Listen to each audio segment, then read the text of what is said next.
Imagine this, you're 10 miles into your marathon. It's 90 degrees, no water in sight, and suddenly a man hands you rat poison instead of Gatorade. Then as you limp across the finish line, you spot the winner, and you swear he was on the back of a pickup truck that passed you like 10 minutes ago. This isn't fiction, this is the 1904 Olympic Marathon. I'm Coach Greg, that's Running Shoe, and today we're telling the story of this unbelievable race and the brutal lessons that still matter for runners today. St. Louis, 1904, the first Olympic Games on American soil, a grand display of endurance, hosted by the World's Fair. The main event was the marathon, and what followed was absolute chaos. 32 runners lined up, some were elite and some barely qualified. There was Fred Lors, a night shift bricklayer who earned his spot from a 5-mile race. There was Felix Carvajal, a broke Cuban mailman who hitchhiked to the start line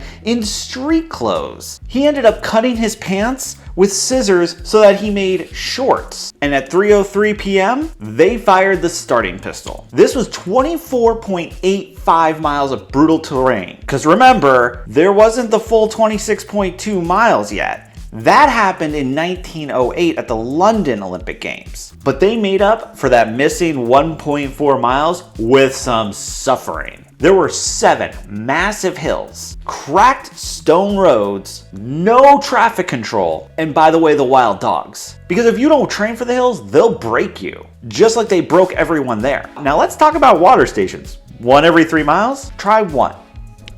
Not 1 every 1 mile, just 1. At mile 12. Why? Because the race director, James Sullivan, wanted to test out dehydration on athletes in real time. One of the runners, Carvajal, said nope and just decided to drink some water from a random tower. Because even mild dehydration can destroy your performance. Don't wait till mile 12. Bad things can happen. And by mile 10, everything fell apart. William Garcia nearly died because of the dust that he was inhaling that was destroying the lining in his stomach. Len Tao, he was a South African runner, and he was chased off the course by wild dogs. Carvajal, he stole peaches, ate rotten apples, he got the cramps, he ended up napping. Then somehow he finished 4th after all of that. So the real lesson is don't give up on yourself. Because you never know. Fred Lors had enough of this.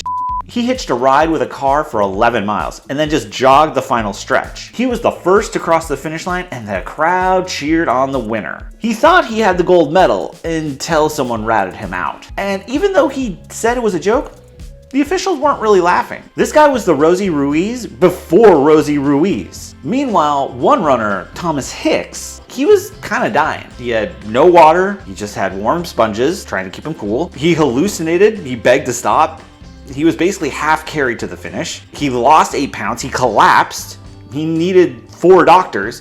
And on top of all of that, they thought that the best thing to give him was strychnine, basically rat poison, mixed with some egg whites. After all that, he thought he came in 2nd place.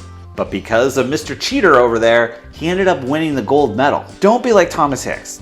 If you really want to learn from him, you gotta stay cool with cool water and also be fueling properly. That means at least 60 to 90 grams of carbs per hour. And please don't try new stuff on race day, especially rat poison or any poison. Unless it's the band, then that's cool. So the 1904 Olympic Marathon was a complete and total disaster. The heat, no water, wild dogs, rotten fruit, car rides, rat poison, you name it. It happened, it mattered, and it still matters. Because marathons don't care how fit you are or how elite you are. If you don't train smart, you'll break.